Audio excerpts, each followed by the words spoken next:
going on YouTube? Oh my goodness. We are going to talk about something today that, okay, we had a PMO video a couple of weeks ago, but something happened and the last part of the video like cut out. Yeah, it like tweaked on its upload and we didn't catch it until people start watching it, so we just left it. Yeah, so we need a remake, but we're just going to do like the last half of that video. Because it was a super important part at the very end of it, wasn't it? It was like the best part and it got cut out. It's cool. So, this is pretty much how to get out of Jehovah's Witnesses. Yes. Pretty much like the sneak out. As a PMO. Yeah, as a PMO. Alright, so if you didn't catch the last video about physically and mentally out, which is what PMO's for, we'll drop that down in the description. Yes, so, go watch that first. Yeah, they got to if they haven't seen it. So pretty much there are Jehovah's Witnesses that physically they are in it, but mentally they know it's not the truth. So so we'll kind of recap. What are some of the reasons a person might be a PMO? There's so many reasons. A lot of times it has to do with family. Either you're young and you're living with your family, or maybe you're not young but you're living with your family, or you have a bunch of family that's in the religion and you know that you're not going to be able to talk to them if you leave because they're that type of family. Yeah, or you're leaving because, or you can't leave because all of your friends, your family, your support, everybody is in it and just not ready to take that step yet. It's a lot. We talk about it in the last video too, like having to kind of mentally prepare yourself to for the repercussions of that comes with leaving. Yeah, and you not, which is crazy that they're just for denouncing a religion. That's because you could leave your Catholic church and go to the Baptist church up the street. You still gonna have dinner with your family tonight. I feel like that's one of the main reasons that people leave, though, is because they have like a strong familial tie, and that's why they're afraid to leave. Because they know that person, their support system will be cut off. Yeah, it sucks, especially for the ones that are born and raised. Like some people don't become Jehovah's Witnesses today. 30, 40, 50. Oh, y'all are the lucky ones. You got family members that look at you like, what you going to that Kingdom Hall for? You tripping. And then you wake up and you like, oh, I'm out. Just that easy, man. I'm cool. I'm done. I don't know y'all like that no way. And then you have all this family back. And then your family like, man, we glad you came back to your senses. You was tripping. Told you that was a cult, knocking on people's doors in the morning and doing that crazy stuff. Yeah. So everybody's situation is different. Yes, but for the people who have like most of their family in it, or even just their close, like, immediate family in it, and they are really heavily in it, like, oh my gosh, I'll tell you, the messages that you guys send us of what your family has said to you, I am like dumbfounded. And thank you guys so much for sharing it with us. I'm so happy you guys feel comfortable enough to do that. But I sit there and I'm like, this is just so frustrating to even listen to, hear anything, especially it just when make they're you mad pushy. again at this cult. Like the fact that it does this to people's families, and then you even have some spouses where one wake up and the other one doesn't, so that could be tough too. Oh, that's another really good reason on why somebody might be PMO, is because your spouse, your kids, your kid. Oh my gosh, like it gets so deep. Like you could really end up sacrificing a lot. So I see why some people just stay in it. It's like it's more to a benefit for them, especially if it's like their kids and family. I cannot imagine like my own kids not talking to me. Yeah, not knowing how to break it to them. Yeah, it's not much you can really say. But being stuck in this organization, a lot of people are like, what do I do? Yeah. And so we were so sorry that it got cut off at the end of the video, because we pretty much said, since this religion is not real, the rules no longer apply. And there's certain things you like, man, I wish I knew that when I was following these stupid rules. Yeah. So think of a lot of the things that tell you that you can't do, you actually could do it. So listen, hear me out. I'm not saying crazy stuff now, okay? Nothing wild. Hear me out. I'm not telling you to live a double life. But live a double life. Honestly, like... No, on a serious note, like, you have to have... Okay, if your entire support system and all of your friends are wrapped up as Jehovah's Witnesses and are in that organization, and you know that it's not the truth, you know that this is not a religion that you want to be serving, you are physically and mentally out. You need to have your own personality outside of that situation. You know what I mean? If that's what you have to do at that time is be Pimo, I understand it. But I'm saying we're both saying for your mental health, have something outside of it that is like your own life. Have a friend, have a hobby, you know, like honestly, a hobby is like the best thing that you can get away from that culture, and within the hobby you can even make friends, you know what I mean? So that way whenever you leave, eventually, if you decide to ever do that, you're not leaving to absolutely, in your mind, nothing. Yeah, it's like, think about leaving a job. You don't want to leave this job and you don't have another job that you can interview for and got hired at. Because now you done left this job and it's like, dang, what I'm going to do now?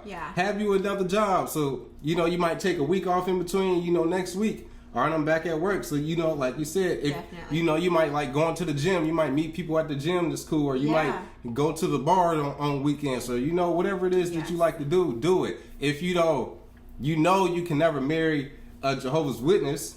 You could be dating somebody that ain't a witness or talking to somebody that's not a witness, because now you know I don't have to talk to the elders about nothing. The elders ask you something, you can lie to the elders now. Like before, it's like, all right, Jehovah's watching me now, and the elders, once you get over the fear of the elders, it's a whole different game. It becomes a joke because the elders are so feared in the congregation. No, it's like, oh, they don't actually hold any weight in the real world. So even think of them, brother, can we speak with you after the meeting?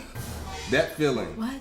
Now it's like, all right, what? So, brother, so it's nope. I wasn't there. Right. I don't know who they think they saw. They must be lying. I wasn't at no strip club. I don't know what they talk about. Yeah, like you could. It's not gonna bother your conscience now because you get to be you. And I think another part.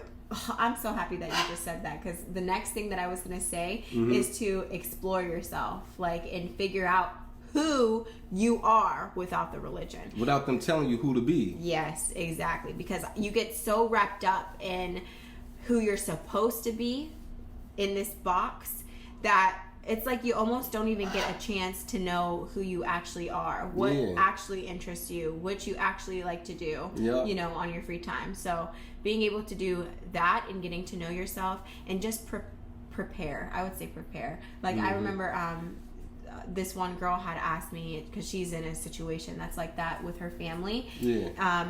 And I told her, I'm like, just make sure that you're like financially preparing. Like if you think that you're going to be leaving or you want to move out or whatever the case may be, like set yourself up in the best position possible for you to succeed outside of it. Okay? Because whenever you leave this religion, you're not just denouncing a religion. You are literally like, if your support system is in it, they're ripping your support system away from you. Right. So that's like a whole other level of cult stuff, you know? And you have to be ahead of it and try to prepare as much as you can. You do. Now, something else to consider when you leave this organization, once you know that it's a cult, you know, to them, you're labeled an apostate. We did another video explaining what apostates really are, but if you Google it, an apostate is someone that leaves a religion or a government. It has nothing to do with not being a Jehovah's Witness. Like even if not believing in God. Like even if you were, you know, Baptist and became a Jehovah's Witness, you're technically apostate by definition because you denounced this and now you're a part of that. So with us, we are what you would consider, some people call us, you know, brave, courageous. Some people call us crazy. We are what we pretty much just don't care because we don't live in that fear of, oh, what are they gonna say? Like some people may comment, you know, the elders might see this, you know, y'all can still get this fellowship for making this stuff. That fear no longer exists. So with us, we have no problem getting on this platform and saying how we feel about this cult because we're not afraid. I'm not even about to say afraid of the consequences because there are no consequences. These people can get on stage and make an announcement and say, they are no longer Jehovah's Witnesses, but nothing in our life would actually really change. Yeah, like it doesn't affect us. It's like how they say the price of tea in China. The tea price can change right now. You wouldn't know. We sitting right here in the kitchen. I don't know what's going on over there. Right. I don't know what's going on inside that congregation I was going to. So I mean, they could announce my name tonight. I wouldn't have known. So, but with you don't have to necessarily owe anybody an explanation. You don't have to write a letter like they say, because that's just them. With the whole control thing, you need to explain to us why. Yeah. You don't have to explain nothing. You can just fade out. You can fade out and just not explain. If your family want to know your beliefs, you can, even if you want to just tell them, oh yeah, I'll still believe, and I'm just, I'm discouraged. You could just leave it at that. I'm discouraged, and just be inactive if you want. You don't have to give somebody a whole rundown on why you don't want to be a Jehovah's Witness. You could be a totally inactive. I was gonna say when they would infiltrate, when they would kind of infiltrate and have somebody. Okay. Yeah, you could be kind of somebody to infiltrate and be an apostate, but not say it like an undercover cop type thing. Part. Like you pretend to be this, but really you something else. So yeah, you could be still at the family functions and still get to talk to your mama and stuff, but you're really an apostate. But they just don't know it. You know what I'm saying? You can go that route. There's a YouTube page like that, and now I forget the name. It's like Apostate Bethelite or something like that. Yeah, something like that. Bethelite Pimo, I think it is. Yeah. The Bethel Pimo or something. You guys know. I know somebody in our comments knows what YouTube channel I'm talking about. But if he can be a Pimo from Bethel. Right. They got a lot of people in Bethel that are flat out on they so-called apostates, as they call it. Right. Yeah, right. You could definitely be one of those. It's just different avenues. We're just thinking of different ways we can help people that's in that situation. But don't feel guilty like you got to tell people what's going on in your mind if you're not comfortable. You don't have to. You don't have to. And I think a lot of people, well, whenever you leave, like a lot of people either they're like so ready to like lay out the whole truth and everything that they learned and like explain why and how they got to the conclusion they got to. Mm-hmm. But a lot of times they don't care. No, not a lot of times. All the time. The elders and the congregation is not going to care why you left or how you came upon whatever conclusion. They're just going to label you crazy. Because you left. Yeah. And that's something we mentioned before. If you haven't heard us say it, you don't have to give these people an explanation. You don't have to. Nope, you do not owe that. So those were just some small ways that we feel like you can prepare if you want to leave and be open about it, or you don't have to be open about it and you can just fade out. A lot of people end up moving somewhere, getting a fresh start. Yes, it gives you a fresh start, kind of a new environment to where you're not exposed to the constant, even just running into the people from the hall. Yeah, that's annoying. You don't want to do that. That's the other thought I was going to say that we had said before, that when you do leave, everybody hasn't taken the time to do the research. We said it, JT and Lady C say it all the time. When you wake up, it's because you noticed something wasn't right. Yeah. Remember that. You have to notice first. And then once you notice, instead of pushing it to the back of your mind like most people do, you entertain it like, all right, wait a minute. And then you do your research, and then you find out something's wrong. But then when you go to try to explain to somebody, this person ain't even noticed something wrong yet. And you've been trained for years, reasoning with the scriptures and all these other things are telling you, if somebody ever questions or even sound like they disagreeing, don't even listen, shut it down. That is Satan. That's the devil. Don't listen to it. So when you go to say something that goes against the grain, they instantly is going to kick in. Oh, this devil talk, this Satan talk, this is apostasy.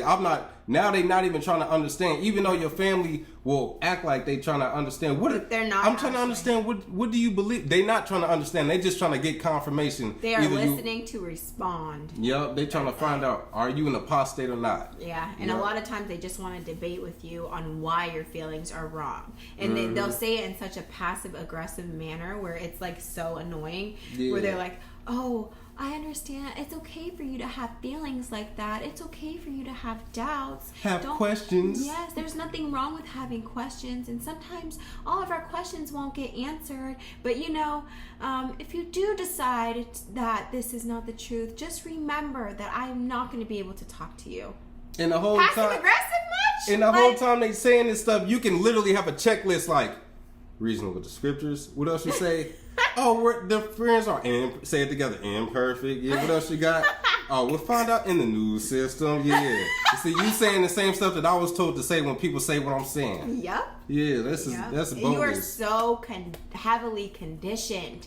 Like once I woke up and I just looked back, I'm like, how? And I think everybody kind of questions that. Like, how you feel did stupid. You think this was the truth? You just feel so played. Like, how did I get? Like, I feel like I'm intelligent. How did I get okie doke? Yeah, you feel that way, yep. Big time. Feel played, and it's cool. But we just needed to touch on that. Yeah, just a quick little video because our last one got cut off. Yeah. So if you got any more questions on, being a PMO or how can I escape? How can I explain my family? Let us know. Hit us up. You got our Instagram. We'll put it on the screen. Yeah. Awaken Truths IG. Hit us up on there. Sometimes we busy and we don't, get the reply right away, but we see it. We do see it, and we will eventually reply. Yeah, eventually. But just keep on shooting us ideas and comments and questions. Yes, and thank you for all of the support, all the comments. We love reading the comments. I can't say it enough. For real. Even the disobedient witnesses that comment on our stuff. You guys are apostates. Oh, and you're disobedient. You're not going to the new system because you're talking to apostates. Yeah. Get over it. And I hate to break it to you. It's a cult. That's the best reply to you guys are, it's a cult. You believe in Santa? That's the way people try to attack us in the comments. I just be like, okay. or those witnesses that post long paragraphs. I'm not reading it. I'm not reading it. I didn't read enough of that stuff. I'm not trying to read. I don't care what the Watchtower said. No. The Watchtower page 1974, page 79. I don't care. Yeah, I don't care what your CO said. He's a leech. He coming to get free food and sell y'all dreams. Not to get free food. He is. That's facts. But thank y'all for coming. Let us know if y'all got questions. What they gotta do, babe? Like, comment, and subscribe. Peace.